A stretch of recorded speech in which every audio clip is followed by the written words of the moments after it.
नमस्कार, स्वागत है आपका हमारे खास प्रोग्राम स्पेशल स्टोरीज में और मैं हूं आपके साथ प्रियांशु मिश्रा। बिहार की सियासत में इस वक्त हलचल मची हुई है।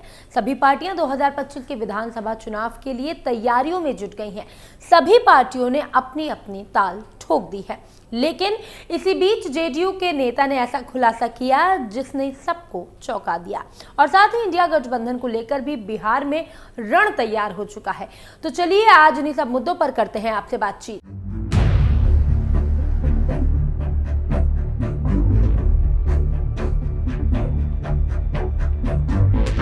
जेडीयू को तिरहुत में झटका, शिक्षकों की नाराजगी और सांसद की टिप्पणी बनी हार की वजह।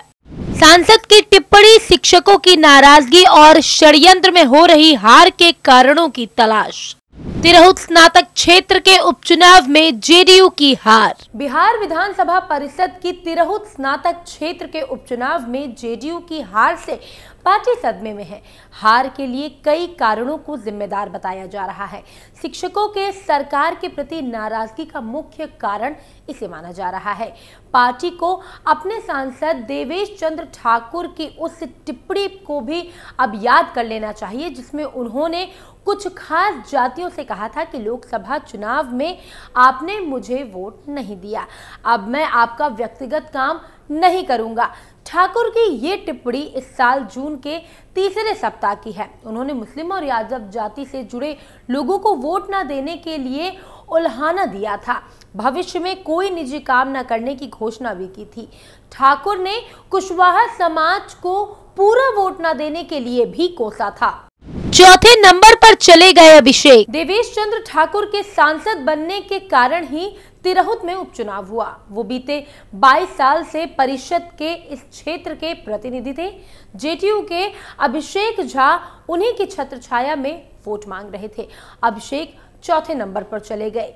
जेडीयू ने आधिकारिक तौर पर इस हार की समीक्षा नहीं की है, लेकिन उनके कई नेता मान रहे हैं कि हार में सांसद की जून वाली टिप्पणी का भी हाथ है।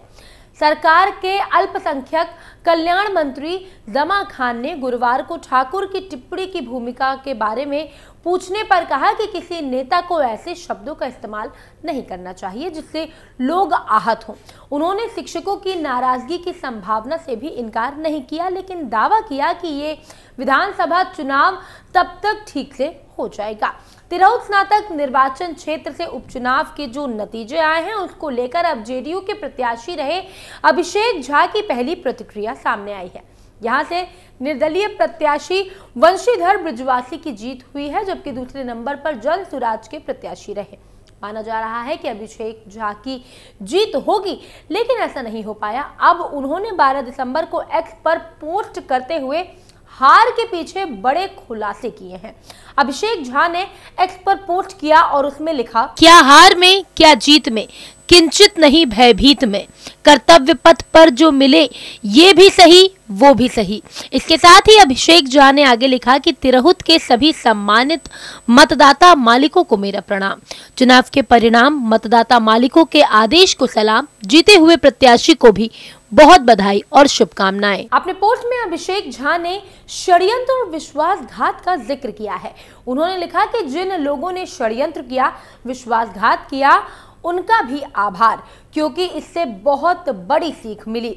गठबंधन के वैसे सभी नेताओं के लिए विशेष आभार जिन्होंने पूरी चुनावी प्रक्रिया के समय कोई भी सहयोग नहीं किया, विरोध किया, फोन उठाना भी मुनासिब नहीं समझा और नतीजे आने के बाद झूठे आरोप लगाकर आलोचना कर रहे।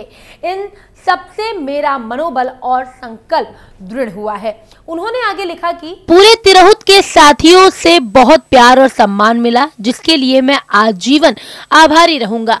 साथियों से एक ही बात कहना चाहता हूं, हम चुनाव हारे हैं, हौसले नहीं। अभिषेक झा ने एक्स पर पोस्ट करते हुए पार्टी का भी आभार व्यक्त किया। उन्होंने कहा कि अपने गठबंधन पार्टी और नेता के प्रति विशेष आभार प्रकट करता हूं कि बिना किसी राजनीतिक पारिवारिक पृष्ठभूमि के मुझ जैसे कार्यकर्ता को 32 साल की उम्र में चुनाव लड़ने का मौका दिया।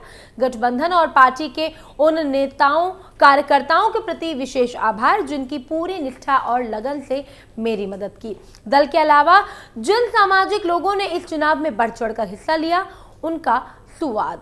लेकिन जहां एक तरफ जेडीयू चुनावी हार के बाद सदमे में है, वहीं दूसरी तरफ बिहार में इंडिया गठबंधन को लेकर भी बवाल मचा हुआ है। बिहार महागठबंधन में सिर्फ फुटौल शुरू हो गया है। बिहार विधानसभा चुनाव में अभी 10 महीने का वक्त बाकी है, लेकिन उससे पहले ही सियासी बयानबाजी का दौर शुरू हो गया है। चुनावी सरगर्मी के बीच बीते दिन जब ममता बनर्जी ने इंडिया गठबंधन को लीड करने का दावा ठोका तो उसका आरजेडी प्रमुख लालू यादव ने समर्थन किया, लेकिन अब कांग्रेस ने भी आरजेडी को जवाब दे दिया है।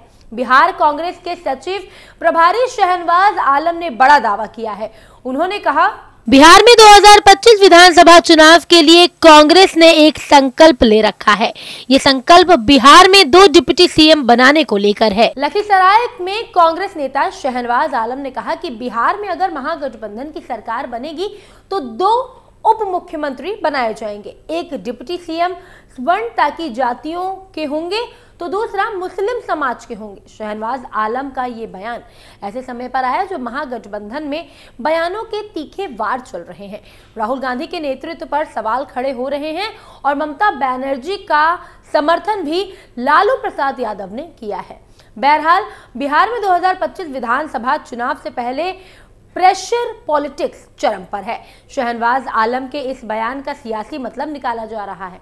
बताया जा रहा है कि कांग्रेस ने लालू यादव पर और राष्ट्रीय जनता दल पर दबाव बनाने के लिए इसे रणनीति के तौर पे बयान जारी किया है। आलम के बयान में खोया हुआ पारंपरिक जनाधार वापस पाने की कांग्रेस की कोशिश के तौर पर भी इसे देखा जा रहा है, जिसमें दलित, मुसलमान और सवर्ण जाति वर्ग शामिल है। आपको बता दें कि लोकसभा चुनाव 2024 में कांग्रेस ने बिहार में 9 सीटों पर चुनाव लड़कर केवल 3 सीटें जीती थी, जबकि आरजेडी ने 23 उम्मीदवार उतारे थे। लेकिन इस हिसाब से कांग्रेस अपने प्रदर्शन को लालू प्रसाद की पार्टी से बेहतर मानती है।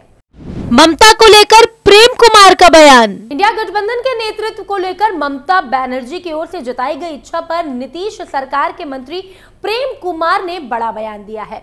10 दिसंबर को वो गया के सर्किट हाउस में पत्रकारों से बात कर रहे थे। उन्होंने कहा कि इंडिया गठबंधन की उल्टी गिनती शुरू हो गई है। देश की जनता ने इनको खारिज कर दिया है। किसी को भी नेता बना दें, कोई अंतर नहीं पड़ेगा। सहकारिता मंत्री प्रेम कुमार ने कहा कि मौका मिला था जिसमें वो चूक गए। महाराष्ट्र चुनाव, हरियाणा चुनाव और बिहार उपचुनाव देख लीजिए। ये साबित करता है कि देश के अंदर कहीं भी इंडिया गठबंधन का नाम नहीं है। एक समय आएगा कि इंडिया गठबंधन का नाम लेने वाले कोई भी नहीं बचेंगे। डूबता हुआ जहाज है। जहां खुद ममता बनर्जी शासन कर रही हैं, वहां महाजंगल राज है, जहां के लोग पलायन कर रहे हैं। प्रेम कुमार ने कहा कि जैसे बिहार में लालू के शासन में जंगल राज होता था, वो ममता बनर्जी कर रही हैं। घुसपैठ हो रहा है। महागठबंधन डूबता हुआ जहाज है। वहां हर कोई अपनी जान बचाने में लगा है। सिर्फ पीएम नरेंद्र मोदी ही एकमात्र रास्ता है। संसद भवन लोकतंत्र का मंदिर है, लेकिन ये लोग चलने नहीं दे रहे हैं। महागठबंधन का सुपड़ा साफ हो रहा है। पूरे देश में सिर्फ एनडीए गठबंधन दिखेगा।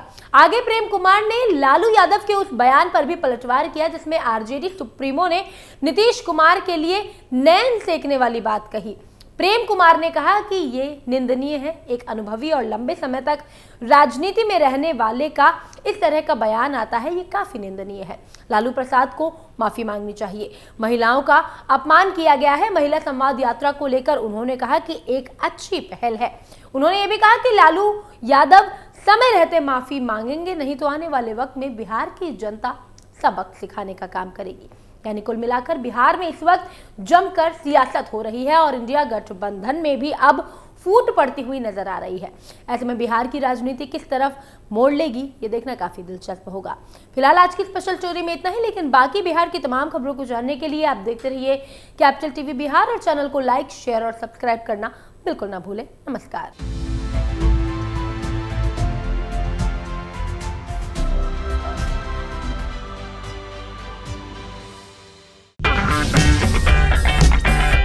अगर आपको हमारा वीडियो पसंद आया हो तो इसे लाइक करें, हमारे चैनल को सब्सक्राइब करें और हाँ, बेल आइकन दबाना ना भूलें ताकि आप तक हमारे वीडियो की नोटिफिकेशन पहुंचती रहे। आप अपना सुझाव हमें कमेंट बॉक्स में दे सकते हैं। हमारे साथ जुड़ने के लिए शुक्रिया।